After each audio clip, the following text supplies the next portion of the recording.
pessoal, dando continuidade aqui ao podcast do Conversando com R2R. Nós vamos iniciar um outro episódio aqui, falando um pouco da história do Rio dos Rios. Agora, dessa vez, a gente vai falar da história recente do Rio dos Rios, dos acontecimentos dos últimos anos dentro desse colegiado do Rio dos Rios. E estamos presentes aqui nesse episódio o diretor administrativo Lício de Sá Freire e o presidente Ocimar Alves Teixeira. Dou a palavra agora para o Ocimar, perguntando para ele: Ocimar, na história recente do Rio dos Rios, quais foram os principais marcos que você destaca que aconteceu no Rio dos Rios nos últimos anos? Olá, pessoal. O que marca, inclusive, é a minha chegada aqui ao comitê, né? Então, foi esse período exatamente que a gente chegou.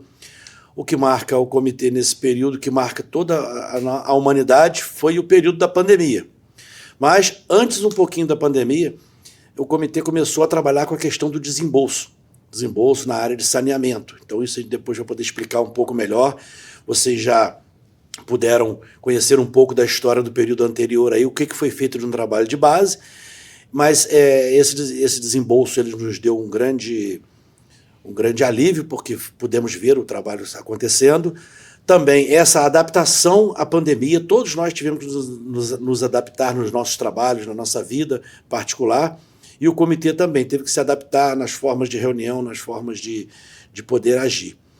E o outro também foi que nós conseguimos fazer, né? Não é bem o nome, não é atualizar, vai fazer o nosso plano de bacia, ou seja, construir aquilo que nós queremos fazer na bacia do Rio dos Rios, e para poder termos um documento que a gente consiga trabalhar mais para frente. Interessante. Então, nos últimos anos, assim, o comitê conseguiu um desempenho de desembolso bom, teve um desafio extraordinário da pandemia de se readaptar e também a elaboração de um novo plano de bacia. Isso. A gente conseguiu dar sequência em algo que estava sendo feito, nos adaptar àquilo que aconteceu assim de uma hora para outra, e ainda conseguir preparar algo para que consigamos ter um trabalho para frente nos novos desafios que virão. Legal. E aí eu faço a pergunta com relação ao desembolso, Lício. Como aconteceu esse alto nível de desembolso que o Rio dos Rios conseguiu nos últimos anos? Essa questão é muito interessante, André, porque dentro da nossa legislação, e aí tem que lembrar que o sistema de gestão de recurso hídrico, portanto, o comitê obedece à legislação federal e estadual, nós tínhamos um apontamento que 70% do arrecadado com saneamento tem que ser utilizado em coleta e tratamento de esgoto. E no caso do Rio dos Rios, esse percentual era maior do que 95% da nossa arrecadação, ou seja, era um calcanhar de Aquiles. A gente sempre teve que olhar preponderantemente para saneamento. E nós resolvemos, com a estruturação do período anterior, investir o parco recurso que o Rio dos Rios tinha, que embora seja percentualmente grande, o volume real era pequeno. Nós chamamos de ação sementinha. A gente investia em elaboração de projetos. A gente fazia um edital em que o município inscrevia a sua localidade e a gente fazia um projeto para que ele pegasse esse projeto. Gente, projeto era um caderno escrito, mapeado com o que se faria para o saneamento naquela localidade do município. E ele ia com esse caderno e concorria a um edital federal, por exemplo. E será que o edital só pedia isso? Não. Na verdade, muitos outros requisitos, certidões, assinaturas eram requeridos nos editais. E aí a Secretaria Executiva do CBH fazia esse meio-campo, dava esse apoio às prefeituras. Às vezes a gente tem que lembrar que a prefeitura de um município com pequena população, ela é carente de um corpo técnico específico. E a nossa delegatária supria isso, principalmente através da Secretaria Executiva aqui na região hidrográfica. Tá? Com isso, nós obtivemos um êxito muito grande. Tá? Grande número de prefeituras concorreu e aí a gente atinge, num dado momento, com 2 municípios ganhando editais, um volume extraordinário de 33 milhões de reais aí para execução da obra. Tá? Veja, gente, à época a gente arrecadava por ano 1,5 milhão. Então, você, numa ação de 3 anos, a gente arrecadou 4,5 milhões somando. A gente conseguiu obter um recurso de 33 milhões vindo para a região. Então, os ganhos, explicando, né, detalhando os ganhos, né, a gente tirou do recurso do Rio dos Rios, empenhou, né, um volume muito grande, que foi o maior do estado percentualmente à época, tá? Comparando com outros comitês. Não há competitividade, são amigos os comitês, mas é um grau de comparação do êxito. Então foi um êxito importante. Além desse recurso, nós trouxemos um volume próximo de 20 vezes, um pouco mais, 20 anos de arrecadação nosso, dinheiro federal, não só para o estado, mas para a região hidrográfica. O Ocimar aqui do meu lado, ele fala isso insistentemente, né? Você trazer dinheiro para a região, para circular na região. Isso enriquece a região. Talvez ele até fale sobre essa economia circular daqui a pouco.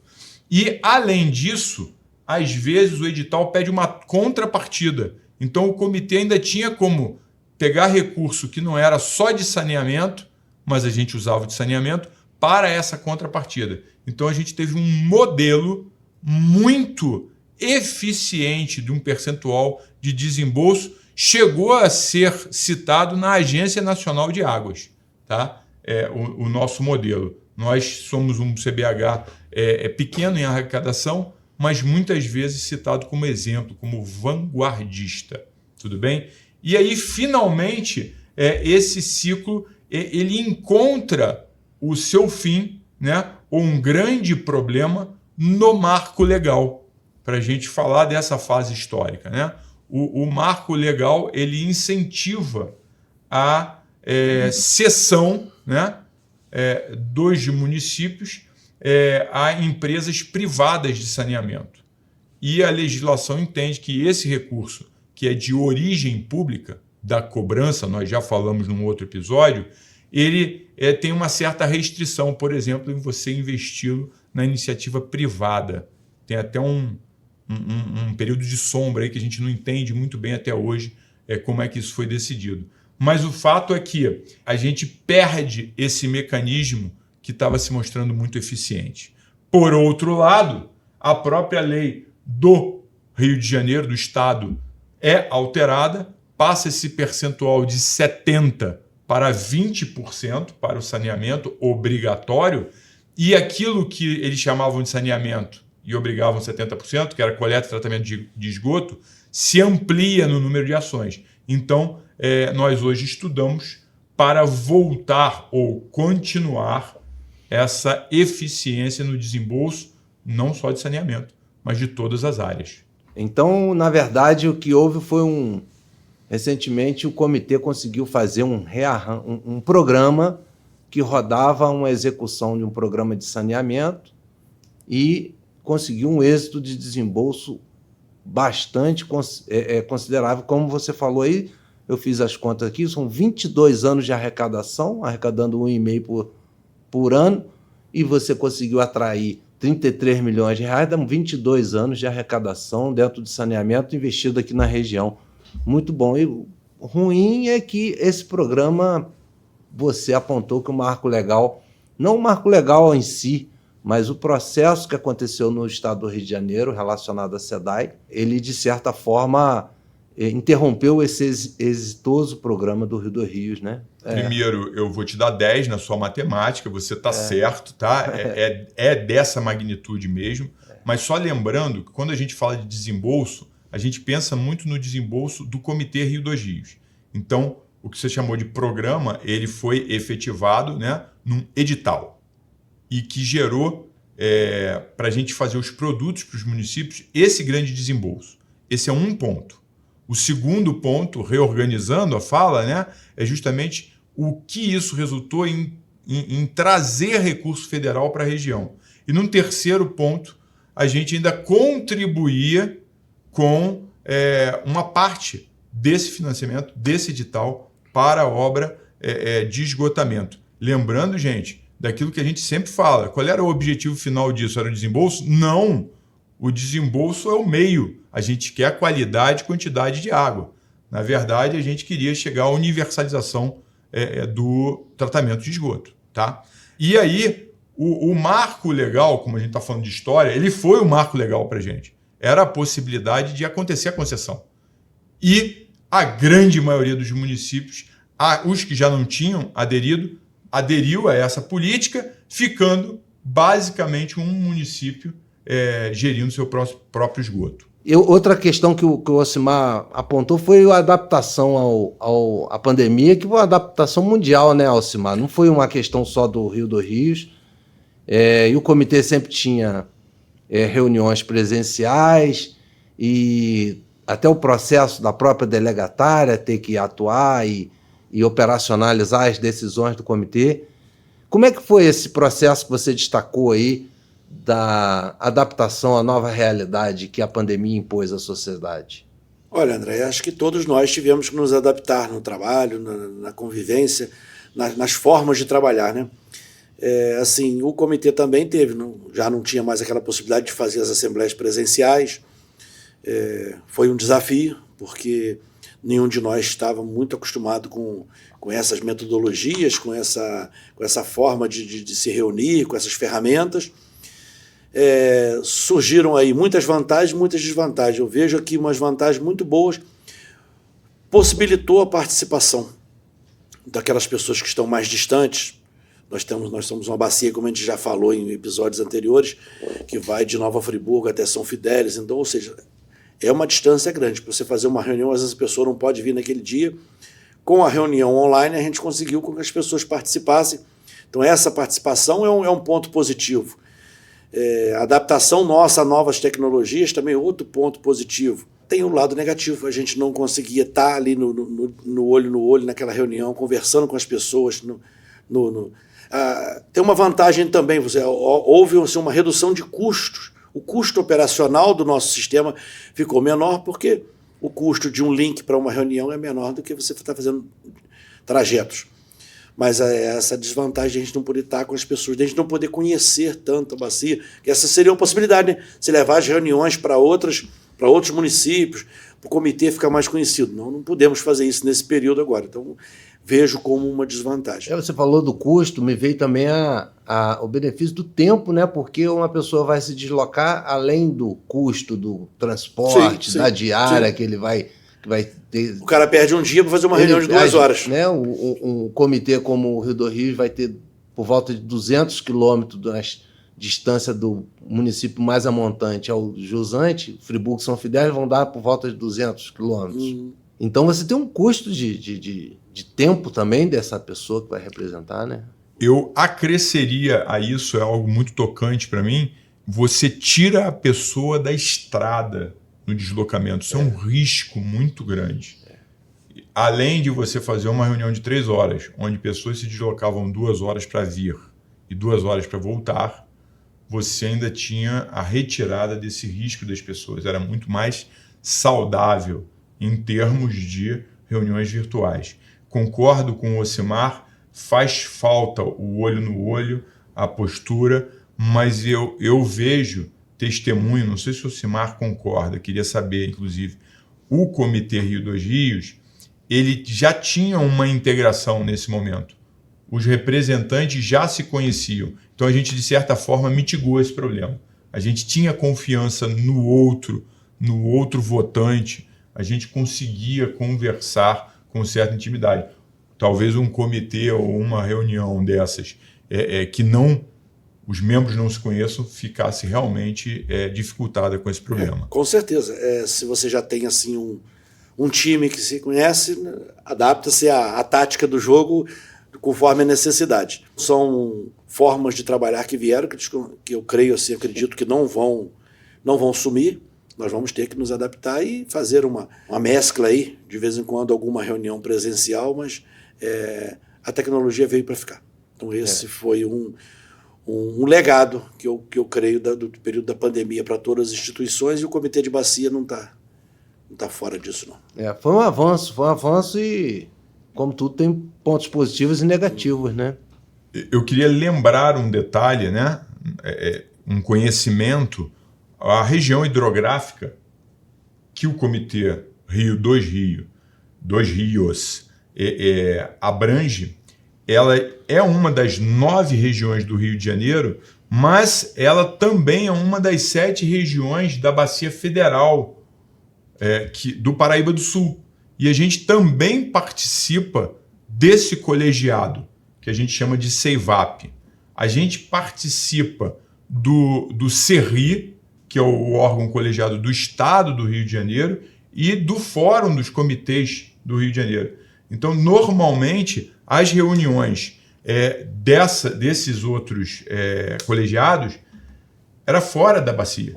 Então, a gente se deslocava muito, poupou-se com as reuniões virtuais e, por incrível que pareça, aumentou o número de reuniões durante a pandemia, porque justamente foi possível. Inclusive, puxando o que você está falando aí, um dos assuntos que a gente falou nisso foi a questão do plano de bacia, que foi trabalhado nesse período agora, muito usando também essas ferramentas de reuniões online, de poder trabalhar com o pessoal, né? Isso aí, Alcimar, deixa eu fazer uma pergunta. No meio dessa confusão toda, pandemia rolando e um importante processo acontecendo no comitê, que é a sua consolidação do seu plano de bacia, que é um instrumento de gestão importante, faz parte do sistema, e vamos dizer assim, o que vai apontar todas as diretrizes técnicas de atuação do comitê. Como é que foi esse processo de fazer a revisão do plano de bacia no meio de um momento como esse? Posso falar um pouquinho antes? Borja, eu testemunhei isso, tá, de uma maneira mais visceral, que eu comecei a representação, porque a gente estava em outras atividades internas, então nem todos os membros estavam on time nesse processo. Tá? E aí o que aconteceu?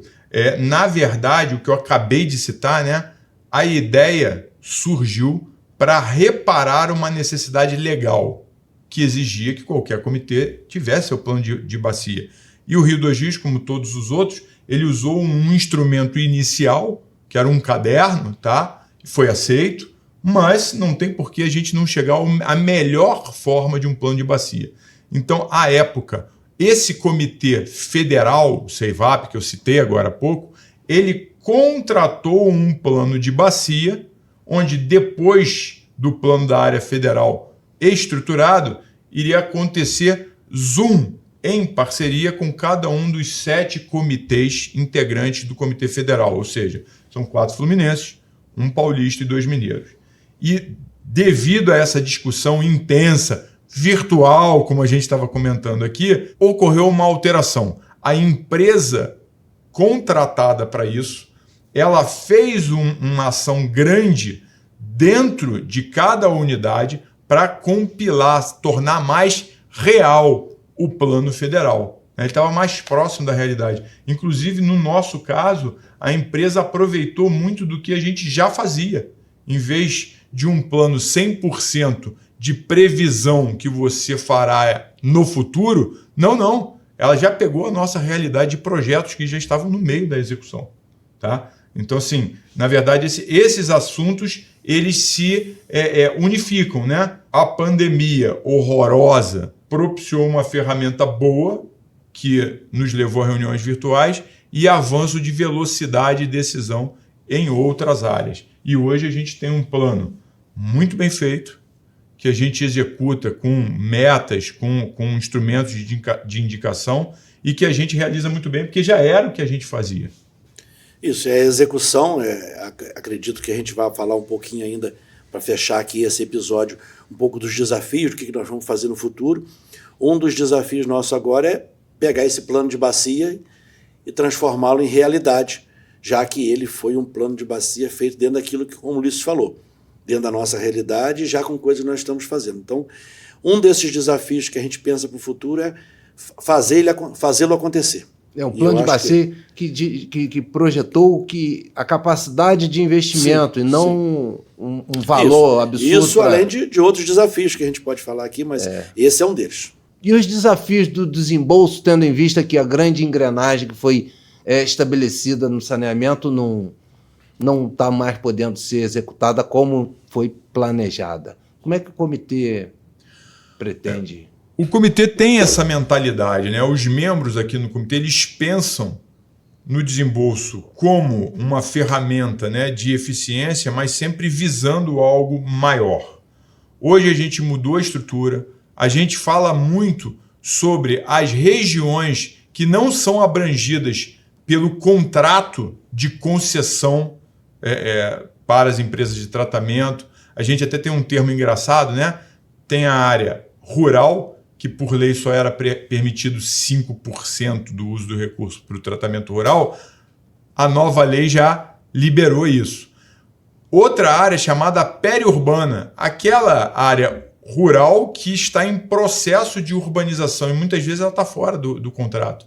A gente está olhando tudo isso para manter um percentual alto de desembolso. Mas outros desafios nos afligem, né? Por exemplo, a maior integração da sociedade ao sistema. A gente quer isso, tá? Tal qual, né, a gente aumentar a capacidade operacional da Secretaria Executiva. Porque nos últimos anos os comitês, na minha opinião, amadureceram muito mais do que a capacidade operacional da delegatária. E, na minha opinião também, eu sei que outros colegas concordam, é importantíssimo esse grupo ser feito de profissionais altamente capacitados e da região, conhecedores da região. Claro, aí aquele conhecimento já é aproveitado e também fica na região. Esses trabalhos que nós estamos fazendo, inclusive com essa série de podcast, exatamente é esse, para a gente tentar fazer o comitê ficar mais conhecido da sociedade e que novas pessoas venham participar. Mais pessoas participando, novas ideias, novas sugestões, novas portas se abrirão e, no final, qual é o objetivo mesmo? Melhoria da qualidade e da quantidade de água. E as pessoas só vão defender e só vão falar daquilo que elas conhecem. Se não conhecer, não vão levar isso a sério. Então, existe um grande desafio da participação da sociedade e essa série de podcast vem no enfrentamento desse desafio e a gente termina nosso bate-papo hoje aí com o diretor Ulisses e o presidente Ocimar e até a próxima, para o próximo episódio do Conversando com o R2R. Um abraço para todos, pessoal. Um abraço, pessoal. Valeu, pessoal.